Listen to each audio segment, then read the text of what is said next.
break, breakage, breach, burst, rupture, fracture.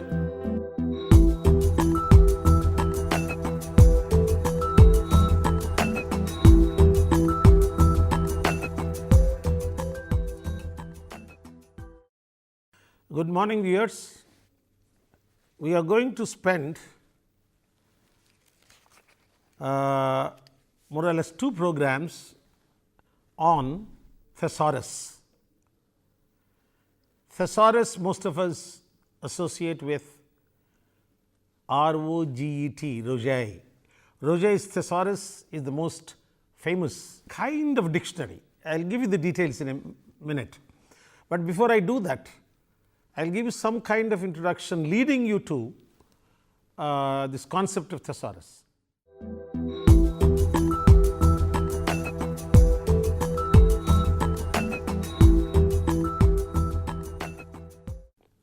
When we use words in a language, we always use them as part of a semantic field. If someone uses bread, butter, ghee, rice, all these belong to the field of food. So, that is a kind of what is called semantic field. Sometimes people also use the word lexical field. Sometimes a given word may belong to 2 different fields and so give 2 different meanings. You take the word divan. Divan, if it is part of the semantic field furniture, it has one meaning. Generally, we have divans in our drawing room. You can use it to sit on and also you can use it to sleep on. Divan is a piece of furniture. But if you think of what we used to call Sanstana, Chota Rajas of India, the minister was called Divan. So, Divan, minister of a small king, will become part of the small kingdoms of British India. That is the semantic field, whereas divan as part of furniture belongs to the semantic field of furniture. So, that is one kind of thing. Another important thing we have in our mind, most of the time unconsciously, though, the words are related to other words in 2 ways. They are related to other words in terms of similarity of meaning, they are related to other words in terms of dissimilarity of meaning. Light, in one sense, is the opposite of heavy. In another sense, light is the opposite of dark. So, the meaning changes. That is exactly where similarity of meaning will also give you what is dissimilar. That is exactly here we have to remember what I always in every speech refer to as the Buddhist theory of meaning, apoha. Heavy is something which is not light, dark is something which is not bright. So, that is how we identify the real import of a word by negating its opposites. That is how it seems we understand. And you come across people who say, if you tell them I am coming tomorrow, they say tomorrow or day after tomorrow. You say, why do you ask this question? I said tomorrow. No, they are confirming, because tomorrow is not day after tomorrow, tomorrow is not today. In Hindi, you have the word kal. It can mean tomorrow, it can mean yesterday. So, if it is yesterday, it is not today, but before today. If it is tomorrow, it is not today, but is after today. That is how the internal configuration takes place, as I said, most of the time unconsciously. So, the words are related by meaning similarity or meaning overlapping. We should keep in mind one important fact, namely, whenever we say synonyms or synonymy, the Sanskrit expression, the technical term is paryaya shabda. You will not get any 2 words which have exactly the same meaning or identical meaning. where one can be substituted for the other. No, but there will be overlap of meaning, similarity of meaning. You just take simple words like nice and good. I remember in Delhi, I was talking to someone, I said, so and so is a nice fellow. The other person said, not only nice, but he is also good.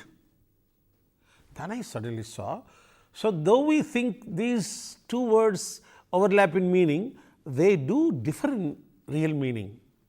Nice refers to behavior, good refers to the real basic nature of the person.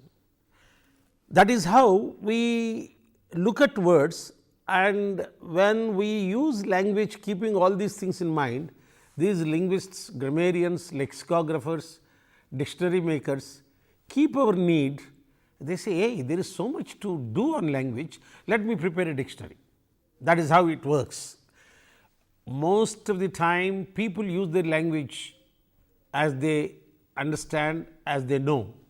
The books come later. No one speaks according to dictionary, no one speaks according to thesaurus, but these are reference books for advanced learning.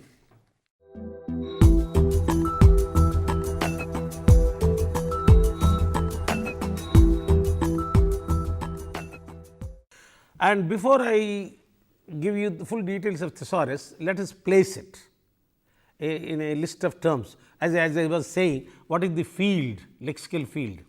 Glossary, dictionary, encyclopedia, thesaurus.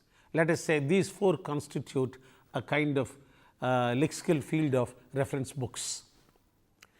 A glossary is a list of technical words or special words used in a text or in a subject as such, with their meanings explained. You have glossary of linguistics, glossary of surgery. Like this you can have a glossary. Sometimes these glossaries are given at the end of a book. What I also did when I wrote a book on semantics, at the end of the book we had a glossary of technical terms used in the book.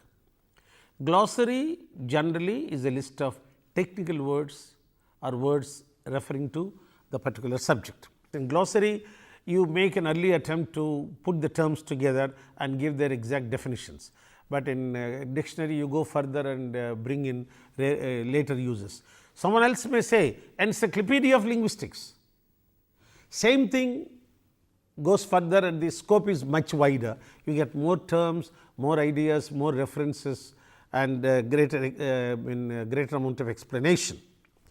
So, a dictionary is a book which gives a list of words of language in alphabetical order and explains their meaning in the same language or in another language. Might be in those early days when they prepared dictionaries, generally meant them to be bilingual dictionaries. You write a dictionary of Latin and English, Sanskrit and Telugu, or Urdu and Telugu, like that. Later monolingual also came in a big way. So, you have monolingual dictionaries where same language is used, bilingual dictionaries where some other language is used, you have multilingual dictionaries where you have a Russian lexical entry, meanings may be in French, Spanish and English. So, this will be multilingual dictionaries. Even in dictionaries differ in their scope. You have some simple meaning giving dictionaries. You get a word, just brackets, adjective, give a meaning and go to the next word. That is a small dictionary, a pocket dictionary. But some dictionaries are very, very detailed. These are mainly of recent origin, well, in the last 40-50 years, Hornby, Gattenby and others have prepared these dictionaries. These are called grammatical dictionaries. Oxford Advanced Learners Dictionary is the pioneer, the seeds of which were sown in Japan. And later you have Collins Cobild English Language Dictionary, Cambridge Dictionary of English Language for Advanced Learners, Longman Dictionary of Contemporary English. Of course, you have Oxford, now you have a Macmillan Dictionary for Advanced Learners. So, these are grammatical dictionaries where you get all kinds of information. Sometimes they also bring in the information, so much of information, you do not need another grammar book. So, this is a dictionary plus grammar. So, grammatical dictionary. You have encyclopedic dictionaries, that is dictionaries where you also bring in references to places, reference to events, reference to important people around the world.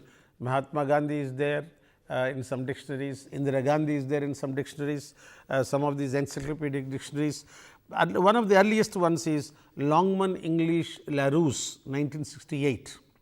Of course, Webster's Unabridged Dictionary also gives a lot of information. So, now we have some encyclopedic dictionaries where he thinks he is Mahatma Gandhi.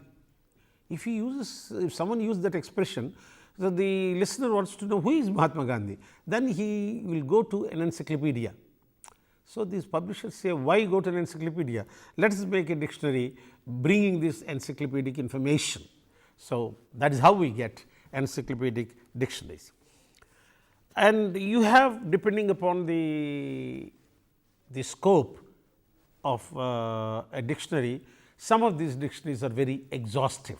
So, that is why I deliberately call them exhaustive dictionaries. They leave nothing to your imagination. Semantics they bring in, pronunciation they bring in, grammar they bring in, synonymy, antonymy, etymology, where the words have come from. For example, pepper is from Sanskrit pipilika, rice is from Tamil arisi, bandicoot is from Telugu pandikokku. Like this, they give you all this. Of course, for rice they say from Greek oruzu, from Oriental origin. That Oriental origin is nothing but our Tamil arisi. An encyclopedia is a book which gives information about all areas of knowledge, sometimes 12 volumes, 20 volumes like Encyclopedia Britannica, or about all areas of one chosen subject. If you have an encyclopedia of medicine, only about medicine all information is given. Thesaurus, what we have in mind, is a book in which lexical entries are arranged in groups that have similar meanings. Here the idea is not give the word and give its grammar and meaning. Here the idea is bring them together in terms of groups, what we said semantic fields or lexical fields. So, if you have something like chair, you will get stool, bench. So, these words will come in. So, similar meaning, words with similar meaning will be brought in.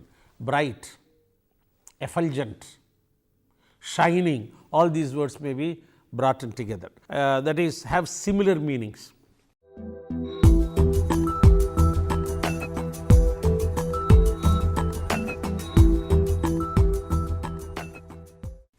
Now, I take you to 4th century CE. CE means common era, same thing as AD. Now, people do not want to bring in AD because there is a religious significance in the year of our Lord's birth. Common era, but is a reference is to the same thing. One Amarasimha, supposed to be a Buddhist thinker, composed the first thesaurus.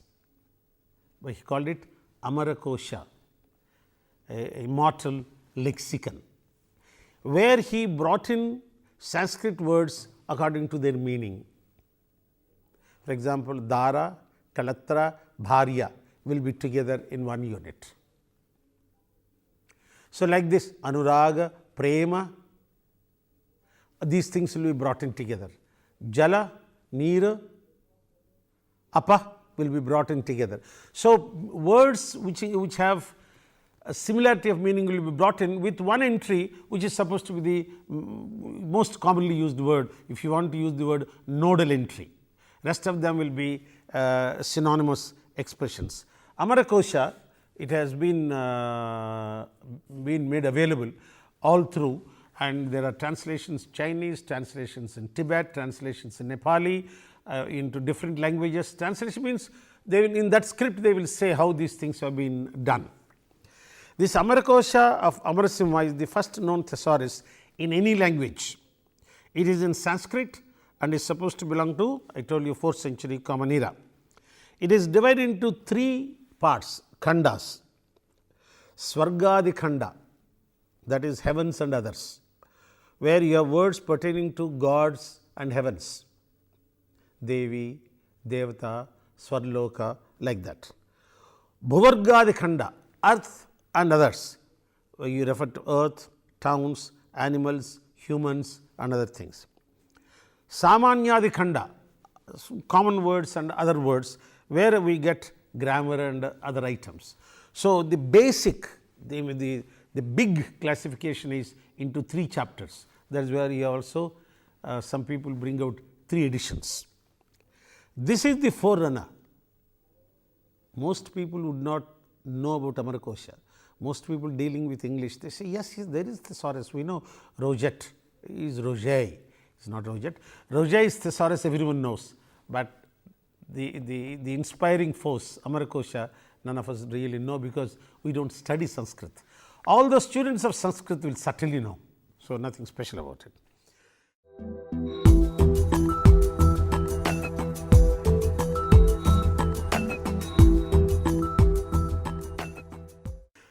This is forerunner of the more known Rochas Thesaurus. This is also the inspiration for the work of Peter Mark Roget. Peter Mark Roget, as I said, R-O-G-E-T, born in 1779, he died in 1869.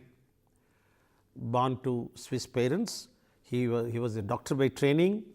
He took interest in lexical studies right from 1805.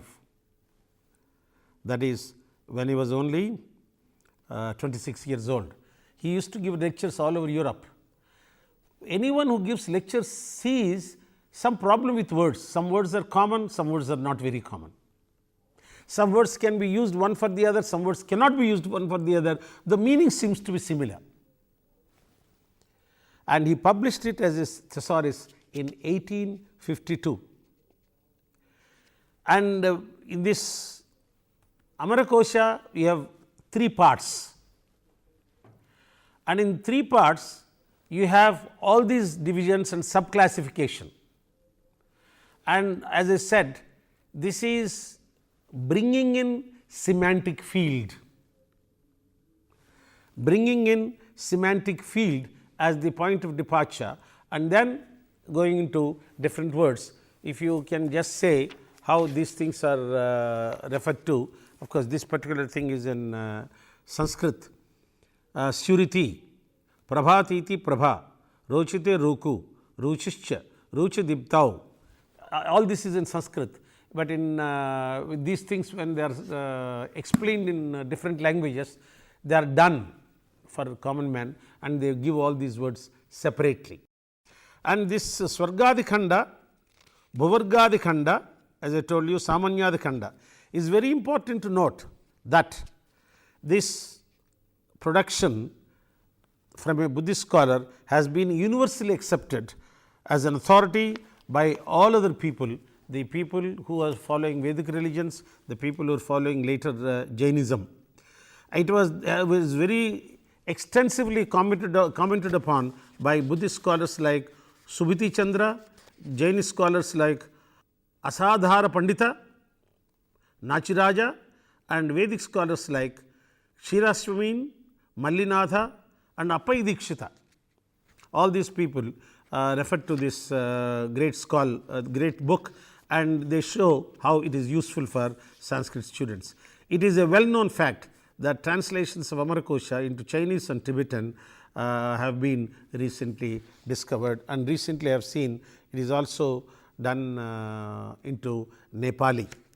Then this Dr. Roget described in his thesaurus in the foreword to the first edition, it is now nearly 50 years since I first projected a system of verbal classification similar to that on which the present work is founded, and that reference similar to that reference is supposed to be to Amarakosha.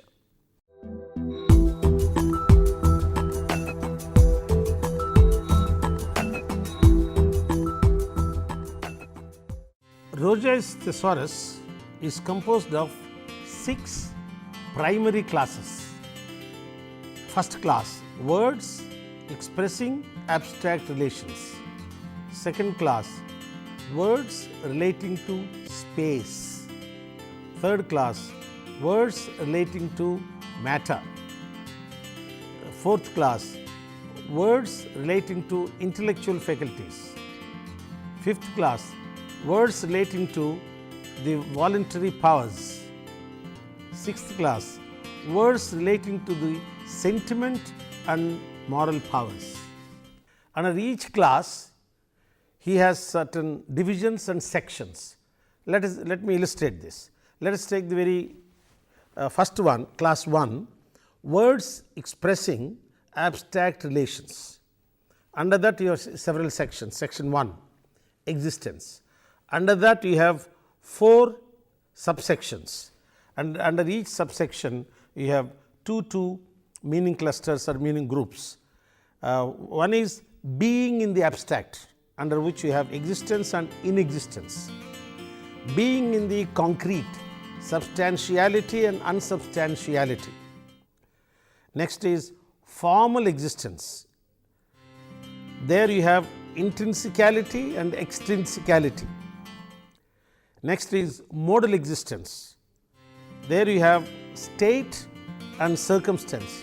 And mind you, if one goes through these, it is like a tree.